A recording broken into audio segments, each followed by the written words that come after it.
Professor Olavo de Carvalho, obrigado por ter atendido ao nosso convite. Eu ia começar com uma pergunta que eu disse que ia fazer, mas vou começar com outra. Eu também me surpreendo às vezes.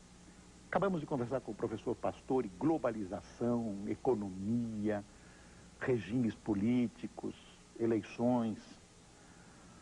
O senhor acha que a ideologia acabou no mundo? Existe ainda esquerda e direita? O marxismo ainda está vivo? Eu acho que ideologia não acabou, não. A história de, inclusive, dizer que o comunismo acabou, isso é um mito, né? Eu acho que ideologia é um componente central da história humana. Enquanto existir pessoas que queiram agir, enquanto existir poderes, tá certo, que querem determinar o curso da história humana, e enquanto eles discursarem, haverá ideologias, certamente. Né? E o senhor acha que o comunismo ainda existe na prática? Eu creio que sim, ainda é uma força atuante. A gente está vendo agora na Rússia que eles ainda têm um poder de pressão muito grande. E, além disso, existe o que nós podemos chamar de comunismo residual. Quer dizer, que são princípios e conceitos marxistas que continuam atuando de uma maneira quase que subconsciente na avaliação que nós fazemos das coisas. Por exemplo, a ideia de que a luta de classes conduz à história, de que o fator econômico é predominante. Hoje, praticamente todo mundo pensa assim. Mesmo pessoas que não são marxistas e muito menos comunistas, ainda tem essa tendência, né?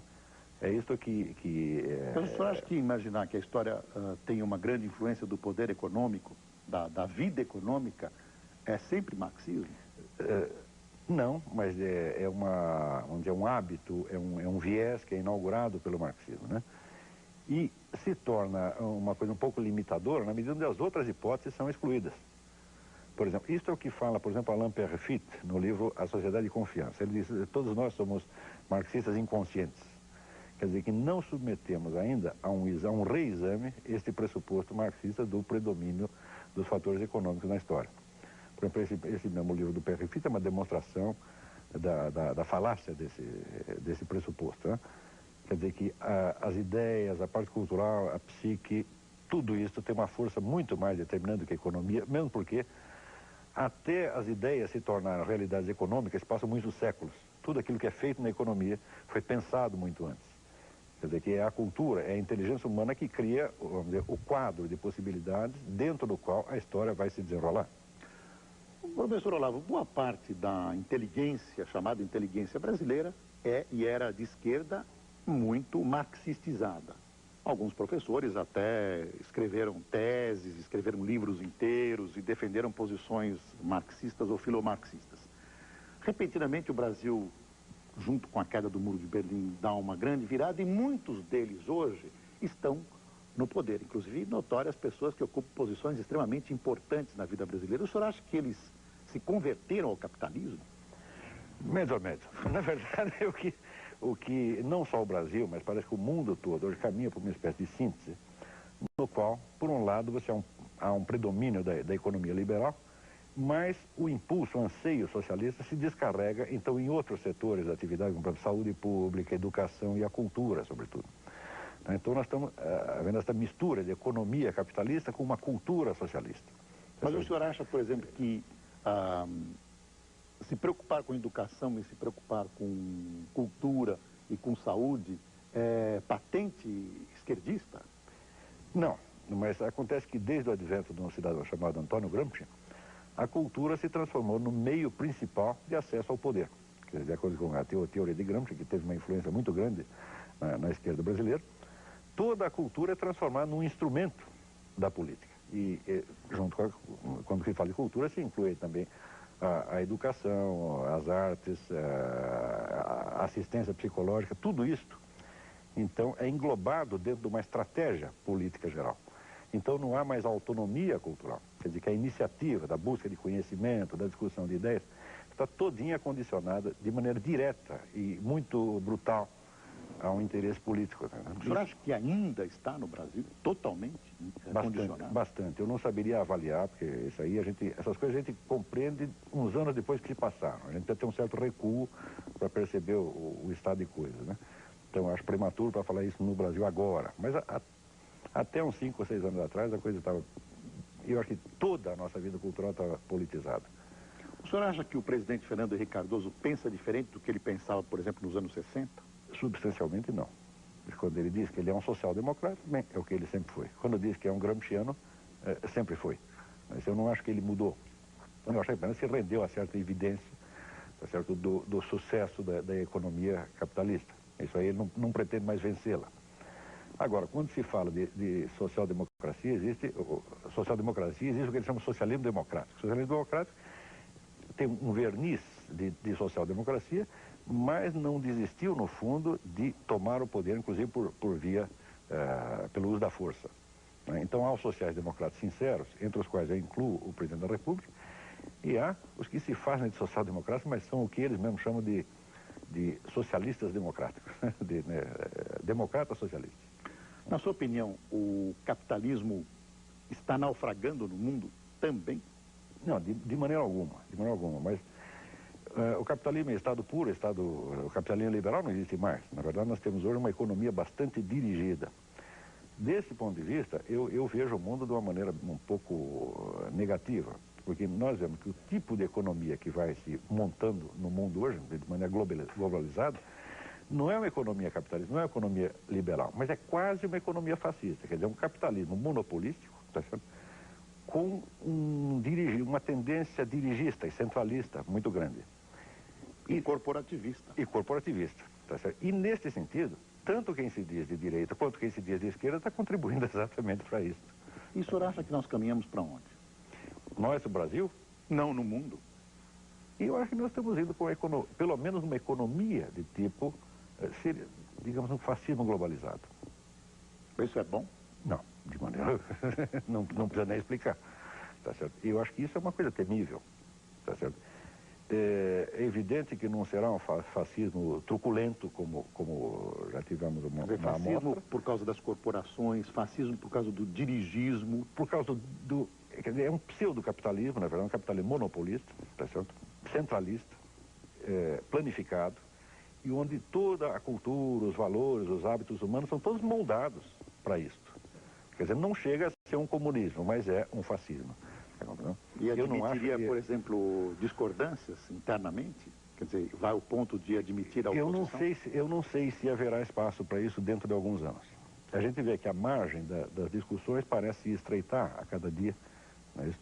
E a margem para o exercício da inteligência diminui a cada dia. Né? Eu não quero ser apocalíptico, não quero ser profeta da desgraça, mas parece que está indo para esse lado, né?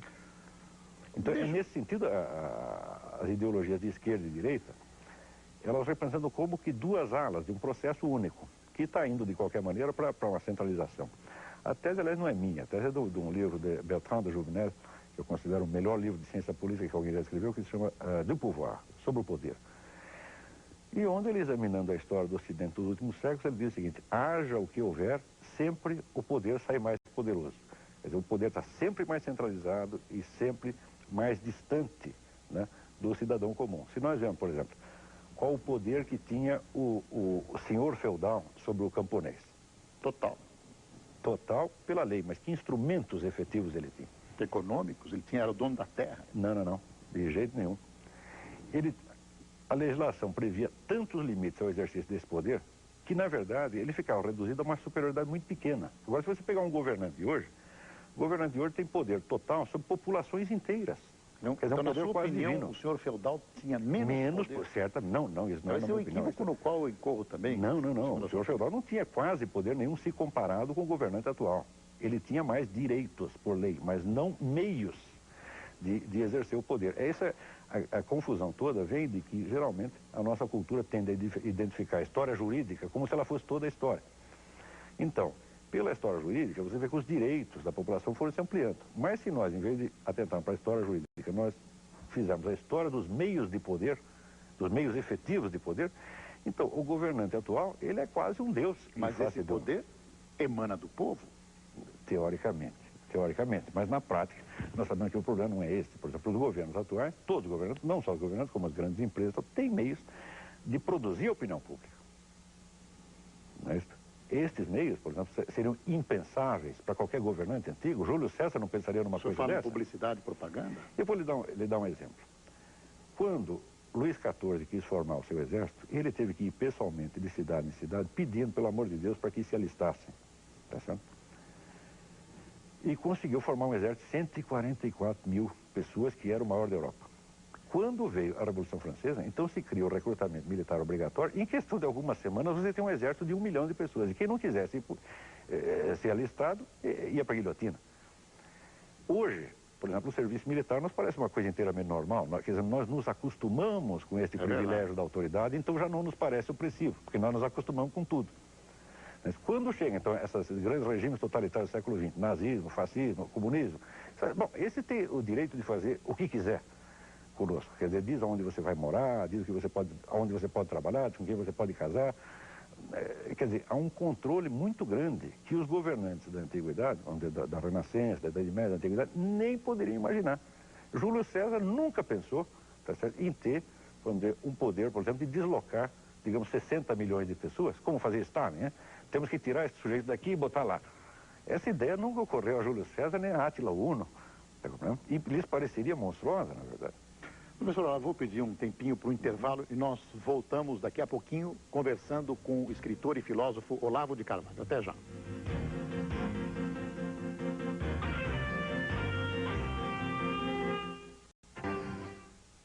Você pode participar do Passando a Limpo por telefone, fax ou correio eletrônico. O telefone é 011-826-1009, o fax é 011-826-1320 e o e-mail é passandoalimpo@rederecord.com.br. Professor, o senhor se envolveu em algumas vastas discussões sobre minorias. Por exemplo, a semana passada, ou retrasada, o senhor teve uma briga epistolar na Folha de São Paulo com a expressão está tudo negro, está preto, negritude. Como é que é isso, professor? O que acontece? Bom, ali acontece o seguinte, que houve uma entrevista do ministro da Cultura, Francisco Verfort, dizendo que o uso de expressões como denegrir e a situação está preta tem um fundo racista. O que é uma bobagem fora do comum, porque essas expressões não têm relação nenhuma com a cor da pele de quem quer que seja, porém, são expressões diretas da impressão de claridade e trevas, luz e trevas, que são impressões idênticas em todos os seres humanos. Tanto assim é que na própria cultura iorubá, o simbolismo das cores branca e preta é a mesma coisa, né? E eu duvido muito que o Chico Buarque, no samba dele, meu caro amigo, ao dizer que a coisa aqui está preta, ele estivesse se referindo a algum cidadão de raça negra. Ele está se referindo a um simbolismo primário, que é o da escuridão do cárcere. Mas a expressão judiar é uma expressão preconceituosa, ou não? Não, não necessariamente. Porque designa-se o mal que se faz a alguém. Esse alguém pode ser o próprio judeu. Quer dizer, quando diz judeu, a expressão não diz que quem judia é o judeu? Quer dizer, não é? Ao contrário, é tratá-lo como certas pessoas tratavam a um judeu. Veja, isso faz parte da própria natureza da linguagem. Toda a ciência linguística do século XX... Porque não é essa a interpretação que se dá hoje no Brasil. A palavra judeu está excluída. Estão forçando para dizer que isso é uma maldade feita por judeu. Não, maldade feita por judeu, feita contra o judeu. Olha, toda a ciência linguística do século XX prova que as palavras não têm significados fixos, grudados nelas de uma vez para sempre, mas que dependem sempre do contexto. Qualquer análise linguística tem que levar o contexto. Então você não pode dizer que tal palavra, tá certo? Ela tem conotação racista. Por definição, não existe conotação fixa. Quer dizer, a hora que chega um ministro da Cultura e diz isso tem uma conotação racista, ele está mostrando que não conhece a língua, não conhece os princípios elementares da linguística. Conotação fixa é absolutamente impossível, porque conotação é precisamente aquilo que o sentido de uma palavra tem de variável. Professor, a denotação pode ser fixa, mas a conotação, quer dizer, o valor associado, o valor subentendido, não pode ser fixo em hipótese alguma. Portanto, a mesma expressão pode ser usada com sentido racista ou com sentido não racista e até com o sentido contrário. Isso aí faz parte da mecânica natural da língua. Muito me espanta que tanta gente hoje ignore ou finja ignorar uma coisa dessa. Professor, o senhor manteve uma imensa polêmica com o reitor da PUC do Rio, porque 3 jovens escreveram um artigo num jornalzinho estudantil, o individualista. O indivíduo, e acabou havendo, e que foram considerados racistas, e evidentemente não são.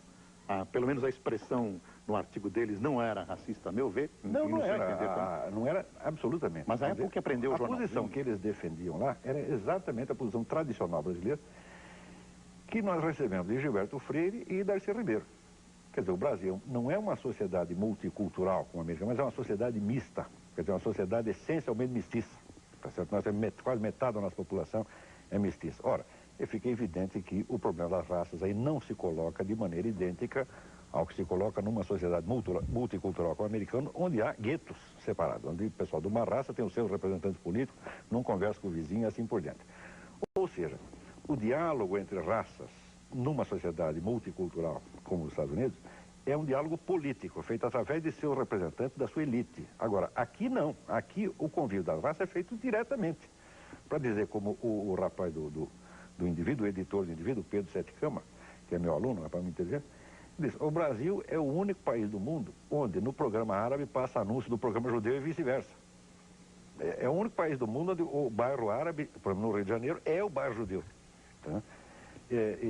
E assim por diante. E a própria mestiçagem, quer dizer, se nós fôssemos realmente racistas, mas como é que conseguimos produzir 50% de mestiços? Né? Só se casaram com a pessoa de outra cor por vingança, para prejudicá-las, né? Tem pessoas que a gente pergunta contra quem ele vai casar, só se foi isso. E os nossos grandes escritores, nós tínhamos conversado antes do programa, Machado de Assis. Mas é exatamente, Machado de Assis, Cruz de Souza, veja, já eram Cruz de Souza, Gonçalves Dias, quer dizer, já eram glórias no século passado. Tá certo? Já eram Professor, nessa polêmica, que eu não sei se acabou e como acabou, o jornalzinho foi apreendido, eles apanharam... Não, houve inicialmente um ato de violência que juntaram 100 militantes, eu creio que insuflados em parte pela própria reitoria, tá certo? Ou se a reitoria não insuflou, pelo menos foi conivente, e avançaram em 100 contra 3, quer dizer, um negócio de uma valentia extraordinária, né? O que eles escreveram literalmente era mais ou menos, mais ou menos que havia negros que haviam escravizado negros. Isso é um fato histórico conhecido, porque a escravidão na África, ela existiu durante 1000 anos. E, note bem, quando no século passado a Inglaterra proibiu o tráfico, reprimiu o tráfico, quem se rebelou contra? Foram os potentados africanos, negros, do Sudão, que lucravam com isso. E lutaram de armas em punho contra os ingleses para manter a escravidão. Ou seja, não só a libertação dos escravos, como a própria ideia de que as pessoas de todas as raças devem ter os mesmos direitos, esta é uma ideia da criação da civilização do Ocidente. Agora, o que não tem sentido é o seguinte: o movimento negro começou reivindicando que os negros pudessem desfrutar, em paridade com os brancos, dos direitos e benefícios criados pela civilização ocidental. Isso é a coisa mais justa do mundo e isso não se discute. Porém, a partir do momento onde começam a obter esses direitos, o que eles fazem? Começam a exigir que esta civilização que lhes deu esses direitos seja condenada e que sejam exaltadas, em contrapartida, as culturas africanas que eram escravistas, tirânicas, tá certo? E na qual eles hoje não quereriam viver por nada deste mundo. Quer dizer, quem é que vai querer trocar a sua condição de cidadão brasileiro, de cidadão americano ou de cidadão inglês, tá certo? Para querer ser um súdito de um potentado sudanês, tá certo? Que pode escravizá-lo, vendê-lo. Quer dizer, não tem sentido. O senhor acha que o movimento negro no Brasil está copiando esse movimento negro americano? Não maciçamente ainda, mas já está. A gente já vê uma certa tendência nisso aí. Só que para os americanos ainda se entende esta demência pelo fato de você ser justamente uma sociedade multicultural onde as pessoas já não se compreendem umas às outras. Mas nós que estamos aí na mestiçagem há 4 séculos, nós não temos o direito de ser tão burros assim. Nós não temos o direito de não nos compreender mutuamente desta maneira. Tá vendo? Professor Olavo, essa conversa leva a outro ponto. O senhor acha que a universidade é um lugar de exercício de ideias e de liberdade hoje no Brasil? Bom, quem queira exercer a inteligência livremente não será impedido de fazê-lo, apenas não será estimulado. Tá, não será patrulhado? Como esses jovens? Eu creio que sim, Eu posso falar muita coisa porque eu não sou um membro da profissão universitária, eu sou um jornalista, tá certo? Mas eu vejo amigos meus que são professores universitários e eles se sentem muito vigiados e patrulhados. Tá? E a toda hora eu escuto a seguinte frase: se eu dissesse essas coisas que você diz, eu já teria perdido meu emprego há muito tempo. Agora eu não posso perder meu emprego porque eu não o tenho. Mas quem patrulha? Os colegas. Mas certamente. Por quê? Baseados no quê? Primeiro no corporativismo, tá certo? E na intocabilidade da elite acadêmica. É curioso porque é a elite acadêmica mais vagabunda, mais baixa do mundo e a mais pretensiosa. A brasileira? A brasileira, certamente, porque se você pegar, por exemplo, o anuário da Enciclopédia Britânica, todo ano sai a lista dos prêmios científicos dados no mundo inteiro, tá certo? Nunca vi um brasileiro nessa lista.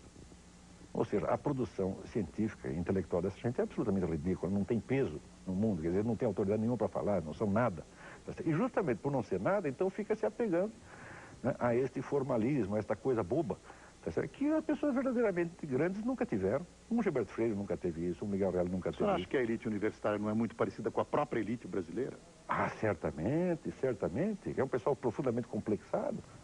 Né? Quer dizer, uma elite complexada que tem que se defender do intruso como se fosse uma ameaça. O intruso, o senhor diz que é o estrangeiro para a elite Não, brasileira. qualquer pessoa que queira opinar sobre o que quer que seja sem pedir o aval desta classe. Então, o senhor não vê liberdade na universidade brasileira? De maneira efetiva, não. Existe uma liberdade formal. Mas a liberdade igual a formal, americana, por exemplo, ou não? a liberdade formal não basta. É preciso também a condição real do exercício daquilo. Mas, quer dizer, se você diz, todos aqui têm liberdade de falar o que quiser, tá certo? Mas você tem uma pauta já predeterminada de assuntos, tá certo? E qualquer assunto fora disso, ninguém presta atenção, não adianta. É a mesma coisa que você não ter a liberdade de falar. Né? Professor, eu vou fazer mais um intervalo e depois nós voltamos com as perguntas dos nossos telespectadores. Até já com o professor Olavo de Carvalho.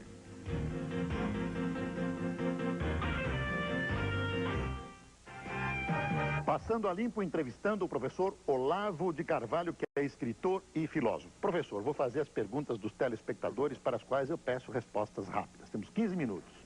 Olivier Joles, de São Paulo, pergunta: se o papel dos governantes, se o poder dos governantes é tão grande hoje, como explicar o caso Bill Clinton, Mônica Lewinsky? Bom, em primeiro lugar, o poder não é de cada governante em particular, mas do establishment, do sistema, do qual Bill Clinton não é senão um pequeno funcionário. Em segundo lugar, casos semelhantes de governantes que foram desmoralizados e derrubados por causa de conduta sexual irregular, isso aconteceu durante toda a história. Tá certo? Houve o famoso caso de Canossa, onde o Papa obrigou um governante aí praticamente um rei aí praticamente de joelhos pedir perdão por uma conduta irregular. Isso aí não é uma novidade. Mas a novidade é apenas o trâmite, a coisa complexa, que fica 2 anos discutindo o assunto, né, por causa da mídia. Mas isso não quer dizer que o governo americano não tenha muito mais poder do que qualquer governante da antiguidade. Pessoalmente, o senhor acha importante que o Clinton seja uma pessoa sexualmente ilibada? Não, pessoalmente, quer saber, eu acho isso. Claro que esse caso interessa. Acho isso ridículo. Tá entendendo? Se fosse aqui no Brasil, todo mundo resolveria isso como uma risada. Né? Um belo elogio. E isso, veja, esta tolerância maior, essa é uma das características da nossa cultura, da qual nós temos que nos orgulhar. E é justamente esta tolerância maior que permite um convívio melhor entre raças, entre pessoas diferentes. Quer dizer, nós, em vez de valorizarmos aquilo que é bonito, que é glorioso na nossa cultura, que é invenção nossa, nós ficamos copiando erros de americanos. Não tem sentido, eles não têm nada para ensinar a nós, nem com relação a isso aí, né, como julgar um governante, e nem com relação ao problema de raça. O Nivaldo Cordeiro tem uma pergunta que não se perca pelo sobrenome, ele é economista. O que o professor recomendaria para um cidadão comum atomizado para resistir a esse processo de dominação das grandes corporações e do Estado? Nivaldo Cordeiro. Ele está referindo ao indivíduo. Ao indivíduo. O que um cidadão comum atomizado pode fazer para resistir a esse processo de dominação das grandes corporações? Bom, eu acho, do ponto de vista da preservação da sua alma individual, da sua psique, tá certo? Eu acho que a grande defesa contra todo esse processo massificante está nas velhas tradições religiosas. O cristianismo, o islamismo, o judaísmo. Aí você tem um patrimônio de conhecimentos interiores da humanidade, onde não há massificação ou globalização que possa entrar. Quer dizer, existe um domínio dentro do ser humano que é um domínio secreto, íntimo, no qual nenhum governante pode entrar. Você tem que tentar se instalar neste centro de si mesmo, e para isso o guiamento é encontrado nos grandes sábios místicos das tradições antigas. Mas isso só do ponto de vista da alma individual, não estou falando em termos globais, políticos, né? O Cristiano Mestriner Rodrigues, que é um economista, pergunta: que fim levou o caso dos estudantes da PUC do Rio no que tange as acusações que lhes foram imputadas sobre racismo? Depois ele pergunta qual a sua opinião sobre o movimento negro, que você já deu. Né? Bom, o que deu lá foi o seguinte: o reitor da PUC, o padre Jesus Hortal, afinou. Porém, afinou de uma maneira um pouco hipócrita, porque ele tinha feito as acusações num documento oficial da reitoria, e anunciando que ia puni-los. Depois retirou as acusações e disse que desistia de puni-los, porém fez isso numa declaração à imprensa, sem cunho oficial. Isto não me parece uma conduta honesta. Aliás, eu já disse tudo o que eu pensava desse cavalheiro, né? E lamento que, pelo cargo, seja necessário chamá-lo de Vossa Excelência, porque eu não vejo excelência alguma ali. Tem a excelência do cargo, evidentemente. Mas a pessoa agiu muito abaixo do que se espera. Você espera retidão, clareza de palavras, tá certo? E não uma ameaça, uma bravata dessa de que você junta uma universidade inteira, quer dizer, uma reitoria, mais 2 a 3 organizações militantes, tudo para ameaçar 3 garotos, né? E depois, você ainda se intimida por ver que falou uma besteira, em vez de confessar e de declarar oficialmente, olha, não há punição, não há crime, não há nada, não, apenas declara à imprensa, mas não assina embaixo. Isso não está certo. O Ricardo Martins, que está nos assistindo no Chile, eu não estou entendendo o nome da cidade, Iquique, ele é um brasileiro que vive há 3 anos no Chile. Ele pergunta, ele não acha que o problema brasileiro vai muito além disso, se não falta vergonha na cara por parte dos políticos brasileiros? Mas não tem, é claro que vai muito além disso, apenas, tá certo? Eu responderia como Ortega, que outros façam o seu mais, como eu faço o meu menos. Quer dizer, o meu setor é assim, é a cultura, a vida intelectual, então eu me limito a falar daquilo que eu entendo e que é, vamos dizer, o meu território. Não venha pedir para mim um modelo de Estado, uma solução para o Brasil no século XXI. Eu não tenho nada disso. Mas hoje em dia todo mundo tem, né? Quer dizer, todo mundo tem uma solução, tem uma fórmula de mundo, né? Uma forma de universo. Eu não tenho nenhuma. Eu apenas estou me referindo, vamos dizer, a problemas óbvios, quer dizer, sem nenhuma tentativa de enfocá-los globalmente, mas problemas que isoladamente chamam a atenção e que denotam no Brasil uma decadência da inteligência humana, uma decadência cultural verdadeiramente alarmante. Quer dizer, porque não é decadência da cultura, é decadência da consciência. Uma dificuldade que as pessoas, que a elite intelectual está tendo para inteligir, para entender o que se passa. E na medida que não entende, cai no emocionalismo barato, no facciosismo, tá entendendo? E no moralismo atroz. Tem uma pergunta longa aqui, interessante. O Bruno Bockman Moreira que nos manda. Professor Olavo de Carvalho, primeiramente meus cumprimentos pelos artigos que tenho lido do senhor na Revista República, Revista Bravo, Jornal Folha de São Paulo. Acerca de artigo recentemente publicado na Folha, contestando a imaginada demonstração de racismo contido em expressões como, por exemplo, a coisa está preta. Pergunto porque geralmente só com relação à raça negra se descobrem supostas intenções preconceituosas. Até que ponto pode-se afirmar que existe preconceito e racismo no Brasil, partindo-se da definição desses 2 vocábulos feita por Wilson Martins há algumas semanas no artigo semanal que escreve? O senhor despreza a filosofia marxista, nada se salva nela?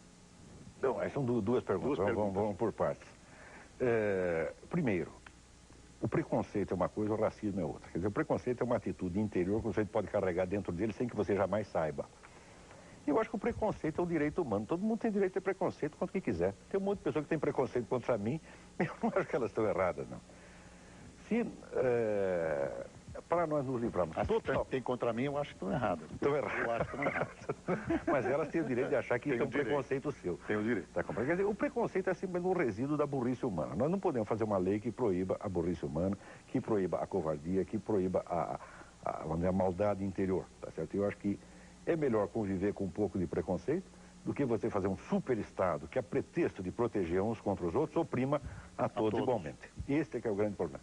Quer dizer, eu não acredito no Estado-mamãe que vai proteger todos os garotinhos, né, amarrar a mão de todos eles. Isso não é bom.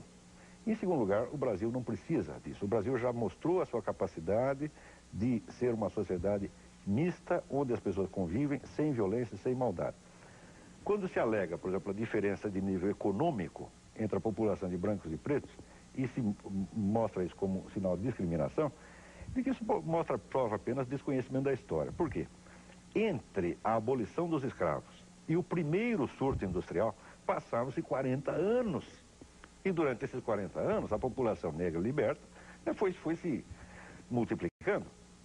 E não havia emprego para eles. Portanto, não foi que ninguém decidiu jogá-los fora. Simplesmente não havia onde colocá-los. Isso nunca foi resultado de uma perseguição intencional.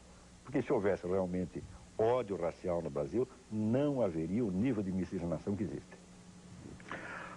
O Mário Lopes, de São José dos Campos, São Paulo, pergunta: a psicanálise se tornou a principal ideologia da sociedade capitalista ocidental, sobretudo após o declínio do marxismo nos anos 60. Gostaria de saber como você enfoca o auge da ideologia psicanalítica, o que permitiria sua penetração na chamada inteligência e na mídia?